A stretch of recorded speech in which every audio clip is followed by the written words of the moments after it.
Good morning 10 class. आज हम जो है इतिहास का सेकंड चैप्टर भारत में राष्ट्रवाद के बारे में पढ़ेंगे।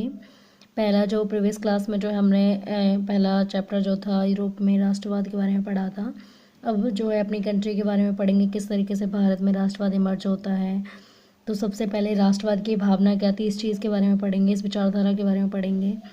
राष्ट्रवाद अपने राष्ट्र के प्रति प्रेम है। राष्ट्र के भौगोलिक, सांस्कृतिक और समाज में रहने वाले लोगों में प्रेम और एकता की भावना है। तो कहने का मतलब ये है कि राष्ट्रवाद को जो है हम एक राष्ट्र में रहने वाले लोगों के जो देश के प्रति प्रेम की भावना होती है, एकता की भावना होती है, देशभक्ति की भावना होती है, उससे भी जो है संबंध करके देख सकते हैं। ठीक है, तो इस तरीके से जो है भारत में राष्ट्रवाद जो है आधुनिक राष्ट्रवाद के साथ ही जो है राष्ट्र राज्यों का उदय शुरू हुआ। राष्ट्र राज्यों के साथ ही राष्ट्रवाद की भी जो विचारधारा थी वो शुरू हो जाती है। अब इस राष्ट्रवाद को जो है उगने में या फिर इसके उदय होने में कौन सी जो गतिविधियां होती महत्वपूर्ण भूमिका निभाती हैं, वो चीज़ के बारे में डिस्कस करेंगे। भारत में आधुनिक राष्ट्रवाद का विकास जो है कई अन्य उपनिवेशों की तरह उपनिवेश विरोधी आंदोलन से जुड़ा हुआ था। सभी को पता है कि भारत जो है ब्रिटेन का गुलाम रहा था। ब्रिटेन ने जो है किस तरीके से भारत को सामाजिक, आर्थिक, सांस्कृतिक और राजनीतिक रूप से जो है अपना गुलाम बना रखा था। तो उस समय जो है लोगों में जब ये भावना जागृत हुई कि किस तरीके से ब्रिटेन ने हमारे मातृभूमि को जो है गुलाम बना रखा है, तो उनके अंदर एक तरीके से राष्ट्रवाद की भावना जागृत हुई। ठीक है, जब उपनिवेश विरोधी आंदोलन शुरू हुआ तो राष्ट्रवाद की भावना भी जागृत हुई। पहला विश्व युद्ध, खिलाफत और असहयोग। तो इस समय जो है प्रथम विश्व युद्ध शुरू हुआ होता है। प्रथम विश्व युद्ध की जो डेट होती है शुरू होने की, वो होती है 1914 से 1918।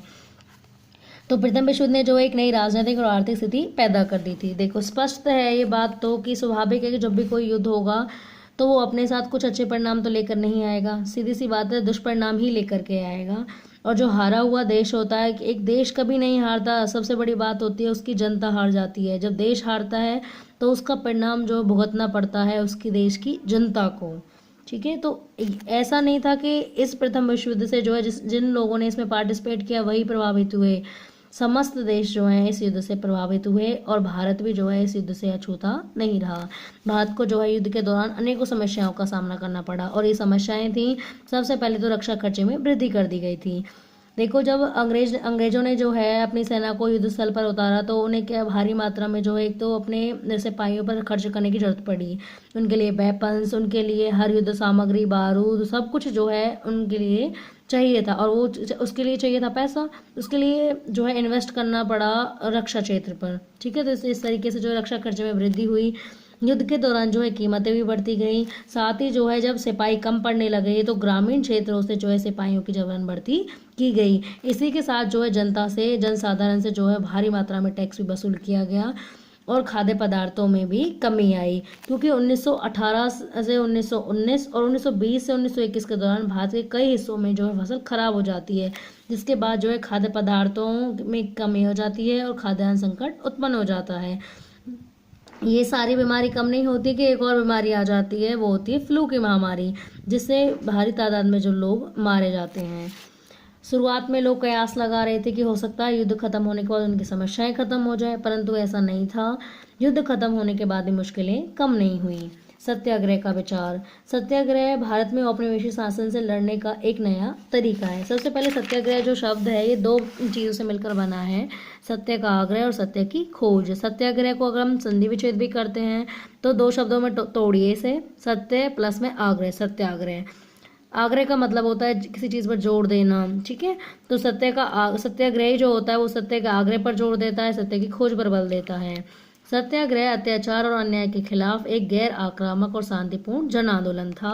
सत्याग्रह का अर्थ है सत्य को स्वीकार करने के लिए आग्रह करना और सत्य की खोज पर बल देना। तो ये उस समय जो अगर महात्मा गांधी के बारे में जानेंगे पहले, तो महात्मा गांधी जो है दक्षिण अफ्रीका गए थे, तो उस समय उन्होंने जो है देखा कि वहाँ पे जो दक्षिण अफ्रीका की जो सरकार है वो नस्ल वेदी सरकार थी, वो जो नस्ल के आधार पर भेदभाव करती थी। वहाँ पे गोरे और काले लोग रहा करते थे। तो जो वहाँ की जो सरकार थी, गोरी सरकार जो थी, उन्हें जो है हर तरीके के राइट्स, यानी कि जैसे वोट डालने का अधिकार, संपत्ति का अधिकार, हर एक अधिकार से जो उन्होंने श्वेत लोगों को वंचित कर रखा था। तो वहाँ पे इनफैक्ट जो महात्मा गांधी जो हैं उन्होंने भी इसको फेस किया। जब महात्मा गांधी ट्रेन में जब एक कोच में सब वो ट्रैवल कर रहे होते हैं तो वहाँ से उन्हें निकाल दिया जाता है ये कह के कि आप जो हैं अश्वेत हैं। ठीक है, उसके बाद वहाँ पे महात्मा गांधी सबसे पहले सत्याग्रह शुरू करते हैं। उसके बाद जब वो भारत लौटते हैं जनवरी 1915 में, तो भारत का वो दौरा करते हैं। वो देखते हैं कि भारत को जो है ब्रिटेन ने गुलाम बना रखा है और स्थिति कितनी ज़्यादा भयावह है वहाँ पर। तो इसके लिए महात्मा गांधी जो है जगह का दौरा करते हैं। और गांधी जी जो है, एक क्वेश्चन आता है कि सर्वप्रथम सत्याग्रह कहाँ शुरू किया था। तो सबसे पहले जो सत्याग्रह शुरू किया गया था भारत में वो 1916 में जो है चंपारण जिले में किया गया था। और चंपारण जिला जो है बिहार का जिला है। ठीक है, तो इस यहाँ पे जो है जो बागान मालिक थे वो जो है किसानों पर बहुत अत्याचार कर रहे थे। दमनकारी बागान व्यवस्था के विरुद्ध जो है किसानों को संघर्ष के लिए प्रेरित किया गांधी जी ने। उसके बाद दूसरा जो सत्याग्रह शुरू करते हैं वो गुजरात के खेड़ा जिले में करते हैं 1917 में। फसल नष्ट हो जाने और प्लेग की महामारी के कारण जो है खेड़ा जिले के किसान लगान चुकाने में असमर्थ थे और वे इसलिए वसूली में जो है ढील चाहते थे। तो यहाँ पे महात्मा गांधी जो इनकी हेल्प करते हैं। इसके बाद तीसरा जो स्थान होता है दौरे का वो होता है अहमदाबाद। तो अहमदाबाद में 1918 में शुरू होती है सत्याग्रह। अहमदाबाद में कपास मिल श्रमिकों के बीच सत्याग्रह शुरू हुआ। तो सूती कपड़ा कारखानों के मजदूर को कम वेतन मिलने की स्थिति में जो है गांधी जी द्वारा सत्याग्रह का सुझाव दिया गया। तो इस तरीके से इन तीनों जगह पर जो है सत्याग्रह शुरू होता है। उसके बाद इसी समय जो है 1919 के करीब जो है जो अंग्रेज सरकार होती है वो जो है रॉलेट एक्ट पास कर देती है। रॉलेट एक्ट को जो है काला कानून भी कहा जाता था, क्योंकि इस अधिनियम में जो है इस अधिनियम से सरकार को जो है राजनीतिक गतिविधियों को कुचलने और राजनीतिक कैदियों को 2 साल तक बिना मुकदमा चलाए जेल में रखने का जो है अधिकार मिल गया था। तो इस कानून को जो है ना दलील ना अपील ना वकील का कानून भी कहा जाता है, क्योंकि ना तो इसमें जो कैदी होता है ना तो वो कोई दलील दे सकता है, ना किसी कोर्ट में जाकर के अपील कर सकता है और साथ ही ना कोई वकील हायर कर सकता था। तो इस तरीके से जो है राष्ट्रवादी गतिविधि को कुचलने में और इस आंदोलन ने जो है बहुत ही महत्वपूर्ण भूमिका निभाई थी। इसी के साथ जो है जलियांवाला बाग हत्याकांड शुरू हो जाता है। 13 अप्रैल 1919 को जलियांवाला बाग के मैदान में जो है भारी भीड़ एकत्रित हुई थी। ठीक है, तो ये जो 13 अप्रैल का जो दिन होता है, इस दिन एक फेस्टिवल भी आता है पंजाबियों का जिसे बैसाखी का त्यौहार बोला जाता है। तो इस दिन ये बैसाखी का त्यौहार था, तो भारी मात्रा में भीड़ एकत्रित हुई थी इस जलियांवाला बाग में। और ये जो है पंजाब के अमृतसर में जो है ये जलियांवाला बाग है। तो उस समय अंग्रेजों ने जो है पहले ही बोल रखा था कि देश में जो कर्फ्यू लागू है, जो मार्शल लॉ है वो लागू है। मार्शल लॉ का मतलब होता है सैनिक शासन। तो इसका अनदेखी करते हुए फिर भी लोग जो है अपना फेस्टिवल मनाते हुए लोग सभाएं करते हैं और वहाँ पे जा कर के मिलते हैं जलियांवाला बाग में। तो जनरल डायर जो होता अंग्रेज अधिकारी होता है अपने हथियारबंद सैनिकों के साथ वहाँ पहुँच जाता है और बाहर निकलने के सारे रास्तों को बंद कर देता है और खुद जो है मेन गेट पे जा कर के खड़ा हो जाता है। और इसी के बाद जो है डायर ने जो है अपनी भीड़ पर जो है गोलियां चलाने का आदेश दे देता है, जिससे सैकड़ों लोग मारे जाते हैं। वो मशीन गन से जो है फायरिंग करना शुरू कर देता है। इसकी जो बनावट कुछ इस तरीके थी, ये संकरा भाग था, इस तरीके से था कि इसकी जो बाउंड्री तो बहुत लंबी लंबी थी। ठीक है, दूसरा कोई ना तो चढ़ के जा सकता था ना, और गेट भी जो है एक ही था, मेन एंट्रेंस एक ही था, जिस कारण जो है लोग भाग भी नहीं पाए थे। तो बच्चे बूढ़े जो भी मिले सबको जो बड़ी निर्ममता के साथ जो है मार दिया गया। खबर फैलते ही जो उत्तर भारत में हड़तालें होने लगी और लोगों ने जो है पुलिस से मोर्चा लेने लगे और सरकारी इमारतों पर जो हमला करने लगे। लोग जो है हिंसक हो जाते हैं। सरकार भी जो है चुप बैठने वाली नहीं थी, उसने भी जो है क्रूरता के साथ जो है दमन किया लोगों का। इसी तरह जो है इसी समय महात्मा गांधी महसूस करते हैं कि हिंदू और मुस्लिमों को जो है इस समय एकजुट होना चाहिए। जब कोई भी आंदोलन तब तक सफल नहीं हो सकता जब तक कि जो है हिंदू मुस्लिम एक नहीं हो जाते। तो इसी समय एक और घटना घटती है। तो जो प्रथम विश्व युद्ध के समय जो है ओटोमन तुर्की और उसमें इंग्लैंड में युद्ध छिड़ा हुआ था। तो ओटोमन तुर्की के पहले विश्व युद्ध में हार हो चुकी थी। ऐसी अफवाह फैल गई कि इस्लामिक विश्व के जो आध्यात्मिक नेता हैं, यानी कि खलीफा को बोलते हैं आध्यात्मिक नेता, ओटोमन सम्राट पर बहुत ही सख्त संधि थोपी जाएगी। तो उन्हें लग रहा था कि जो अंग्रेज़ हैं ये जो है उनका अपमान कर रहे हैं, खलीफा को जो है उसकी गद्दी से उतार रहे हैं, इसका मतलब जो है वो उनके नेता के साथ जो है अपमान कर रहे हैं। और इन सब को देखते हुए जो है मुसलमान जो है उनके खिलाफ हो जाते हैं अंग्रेजों के। और इसी के साथ जो है खलीफा की तात्कालिक शक्तियों की रक्षा के लिए मार्च 1919 में बॉम्बे में खिलाफत समिति का गठन किया जाता है। ये कई बार मैप में क्वेश्चन भी पूछ लिया जाता है कि खिलाफत समिति का गठन कब किया गया था, तो ये जो है बॉम्बे में किया गया था। इसी के साथ जो है खिलाफत आंदोलन का जो नेतृत्व होता है वो जो दो भाई करते हैं जिन्हें अली बंधु भी बोलते हैं, मोहम्मद अली और शौकत अली। गांधी जी ने जो है कांग्रेस को खिलाफत आंदोलन का समर्थन और स्वराज के लिए एक असहयोग अभियान शुरू करने के लिए भी राजी कर लिया था। तो गांधी जी जो है इनसे मुसलमानों से बोलते हैं, मुसलमान भाइयों से अपील करते हैं कि देखो आपका दुश्मन हमारा दुश्मन एक है, आपका उद्देश्य और हमारा उद्देश्य भले ही अलग हों, हालांकि आप भी अंग्रेजों से मुक्ति चाहते हैं और हम भी चाहते हैं, तो क्यों ना इस आंदोलन को एक कर लिया जाए।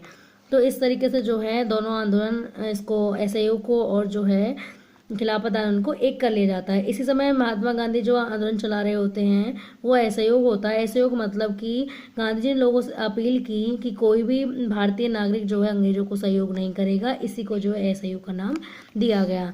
दिसंबर 1920 में कांग्रेस के नागपुर अधिवेशन में जो है असहयोग कार्यक्रम पर को स्वीकृति की मोहर लगा दी जाती है।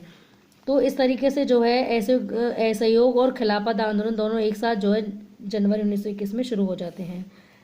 आंदोलन के भीतर अलग अलग धाराएं थी। शहरों में अलग तरीके से आंदोलन था।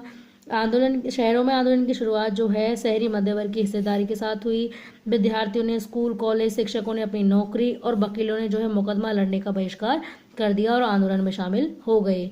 तो एक तरीके से जो है हम इसे स्वदेशी मूवमेंट यानी कि स्वदेशी आंदोलन भी कह सकते हैं, क्योंकि महात्मा गांधी जी ने अपील की थी जो है सभी भारतीय नागरिक जो है स्वदेशी वस्तुओं को अपनाएंगे और विदेशी वस्तुओं का त्याग करेंगे। इसी के साथ जो रविन्द्रनाथ टैगोर होते हैं वो भी नाइटहुड की उपाधि को लौटा देते हैं। महात्मा गांधी भी अपनी जो अंग्रेजों ने उपाधि दी थी उसे लौटा देते हैं। और साथ ही जो है प्रांतों में परिषद चुनावों का बहिष्कार किया गया। बहिष्कार का अर्थ होता है किसी प्रक्रिया में या कार्यवाही में भाग लेने से इनकार करना, ठीक है। तो विदेशी सामानों का भी बहिष्कार किया गया, विदेशी वस्त्रों की होली जलाई गई, शराब की दुकानों के सामने धरने प्रदर्शन किए गए, उनकी पिकेटिंग की गई। पिकेटिंग का अर्थ होता है एक तरीके से जो रास्ता होता है, निकलने का जो रास्ता होता है, जब किसी भी दुकान के सामने या जब बैठ जाते हैं और उसका रास्ता रोक लेते हैं तो वो पिकेटिंग होता है। इसी के साथ ग्रामीण इलाकों में भी जो विद्रोह शुरू हो जाता है। किसानों और आदिवासियों का संघर्ष जो धीरे धीरे हिंसक हो जाता है। बाद में जो है किसान आंदोलन शुरू होता है और इसका जो नेतृत्व करते बाबा रामचंद्र करते हैं। तो किसानों का नेतृत्व बाबा रामचंद्र ने जमींदार और तालुकदारों के खिलाफ किया था। अवध किसान सभा की स्थापना, इसी के साथ जो है अवध किसान सभा की स्थापना करते हैं 1920 में जवाहरलाल नेहरू, बाबा रामचंद्र और अन्य कुछ लोगों के नेतृत्व में की गई। आंध्र प्रदेश में भी आदिवासियों का आंदोलन। आंध्र प्रदेश की गूडेम पहाड़ियों में अलूरी सीताराम राजू के नेतृत्व में उग्र गुरिल्ला आंदोलन फैल गया। ये जो गुरिल्ला आंदोलन होता है ये इसमें जो है जो अटैक करने वाला जो होता है वो छुप छुप के अटैक करता है, अटैक करेगा और छुप जाएगा, पता ही नहीं चलता है कहाँ से अटैक हो रहा है और कौन अटैक कर रहा है। यही होता है गुरिल्ला आंदोलन। विद्रोहियों ने जो पुलिस थाने पर हमले किए और राजू को जो है 1924 अलूरी सीताराम राजू को जो है 1924 में पकड़ लिया जाता है और फांसी दे दी जाती है। तो जब विद्रोहियों पर हमले किए जाते हैं, यानी कि कहने का मतलब ये है कि असहयोग आंदोलन को जो है वापस ले लिया जाता है। क्यों ले लिया जाता है कि उत्तर प्रदेश में एक स्थान होता है गोरखपुर में, चौरा चौरी नामक स्थान होता है, जहाँ पर अपना शांतिपूर्ण तरीके से जो आंदोलनकारी जा रहे होते हैं, आंदोलन कर रहे होते हैं, कि अचानक जो पुलिस होती है वो इस भीड़ पर जो है लाठीचार्ज कर देती है और भीड़ जो है तितर बितर हो जाती है और मतलब गुस्से में आ जाती है, लोगों में जो है रोष फैल जाता है। इसी के परिणाम स्वरूप जो है वो पुलिस थाने को आग लगा देते हैं। इसी के साथ कुछ अंग्रेज अफसर भी मारे जाते हैं, जिसके बाद गांधी जी जो है दुखी होकर जो है असहयोग आंदोलन को वापस ले लेते हैं। तो इसे जो चौरी चौरा की घटना भी कहा जाता है। एक ये भी था बागानों में स्वराज। इस आंदोलन का जो है हर एक तबका जो था समाज का वो अपने अपने स्वार्थों के चलते जो है इसका मतलब लगा रहा था। हर किसी को जो है अपने दुखों से आज़ादी चाहिए थी। किसी को ये नहीं था कि भाई हमें जो है भारत को आज़ाद कराना है, उन्हें अपने दुखों से आज़ादी चाहिए थी। अपने स्वार्थों के चलते उन्होंने अपना आंदोलन का जो है आइडिया लगाया। बागान श्रमिकों के लिए स्वराजगार था कि चार दीवारियों से बाहर स्वतंत्र रूप से आवाजाही। ये जो बागान श्रमिक थे इन्हें जो है इन श्रमिकों को जो बागानों में लाया जाता था और बाद में जो है इन्हें घर नहीं जाने दिया जाता था और जबरन इनसे काम कराया जाता था, ठीक है। उन्होंने 1859 के अंतर्देशीय आप्रवासन अधिनियम का विरोध किया, जिसमें उन्हें जो है बिना अनुमति के बागवानों से बाहर जाने से रोका जाता था। प्रत्येक समूह ने जो है स्वराज की शब्द की जो व्याख्या थी अपने तरीके से की। हर कोई जो है, जैसे किसान जो थे उन्हें जो है ये था कि उनका भाड़ा कम कर दिया जाए, साथ ही जो उनसे टैक्स जो वसूले जा रहे थे वो कम कर दिए जाएं। तो हर जो तबका था, हर किसी को अब ये था कि गांधी राज आ रहा है, गांधी जी जो आंदोलन चला रहे हैं उनको दुखों को कम करने के लिए चला रहे हैं, अब सब जो है समस्याएं जो है ख़त्म हो जाएंगी। इसी के साथ जो है महात्मा गांधी जी ने जो है फरवरी 1922 में असहयोग आंदोलन वापस ले लिया जाता है। चित्तरंजन दास और मोतीलाल नेहरू जी जो हैं ये सब देखकर बहुत अप्रसन्न होते हैं और वो जो है परिषद राजनीति में वापस लौटने का निर्णय लेते हैं और कांग्रेस के भीतर एक स्वराज पार्टी का गठन करते हैं और 1919 के गवर्नमेंट ऑफ इंडिया एक्ट के तहत गठित की गई प्रांतीय परिषदों के चुनाव में भाग लेना चाहते थे। इनको लगता था कि परिषदों में रहकर ही जो है सुधारों की वकालत करना और ब्रिटिश नीतियों का विरोध करना आसान था। कहने का मतलब ये है कि इस समय जो है ये जो थोड़ा उग्र स्वभाव के लोग थे, इन्हें ये था कि आंदोलन से कुछ नहीं होगा, अंग्रेजों को जो है अंग्रेजों के तरीकों से ही जो है मात देनी पड़ेगी, तो इसके लिए ज़रूरी है कि हमें जो है चुनाव लड़े, इलेक्शन लड़े। ठीक है। इसी के साथ जो है जवाहरलाल नेहरू, सुभाष चंद्र बोस जैसे युवा नेताओं ने भी ज़्यादा उग्र जन आंदोलन और पूर्ण स्वतंत्रता के लिए दबाव डाला। 1920 के बाद जो है भारतीय राजनीति को दिशा निर्धारित करने वाले कारण, इसी के साथ विश्वव्यापी जो है आर्थिक मंदी शुरू हो जाती है। 1929 में जो है आपको पता होगा कि किस तरीके से जो है अमेरिका से महामंदी शुरू होती है, पूरे विश्व स्तर पर जो है ये महामंदी प्रभावित करती है। 1930 के बाद कृषि उत्पादों की मांग गिरी और निर्यात कम होने लगा, जिससे कृषि उत्पादों की कीमतों में भी जो है भारी गिरावट आती है। इसी के साथ साइमन कमीशन आता है देश में। इस आयोग का जो गठन जो था ब्रिटेन की टोरी सरकार द्वारा राष्ट्रवादियों की मांगों पर विचार करने और भारत की संवैधानिक व्यवस्था का अध्ययन करने और सुझाव देने के लिए जो है किया गया था। तो साइमन कमीशन की जो अध्यक्षता थी वो सर जॉन साइमन ने की थी। ठीक है। और यह आयोग जो था 1927 में नियुक्त किया गया था और 28 में जो है भारत पहुंचा। कांग्रेस ने इस आयोग का विरोध किया था और इसका विरोध करने का एक कारण ये था क्योंकि इसका एक भी सदस्य जो है भारतीय नहीं था, सारे के सारे अंग्रेज थे।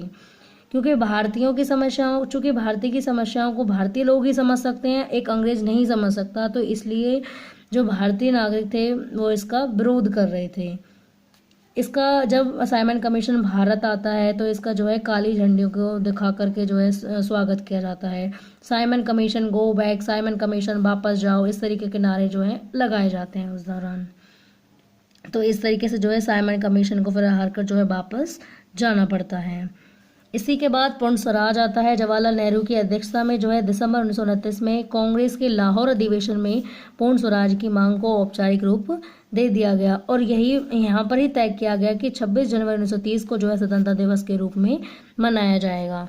तो इसी दिन अगर हम ये कई बार एक क्वेश्चन भी आ जाता है कि जो पहला जो स्वतंत्रता दिवस था कब मनाया गया था, तो 26 जनवरी 1930 को जो है भारत का पहला स्वतंत्रता दिवस जो है मनाया गया था।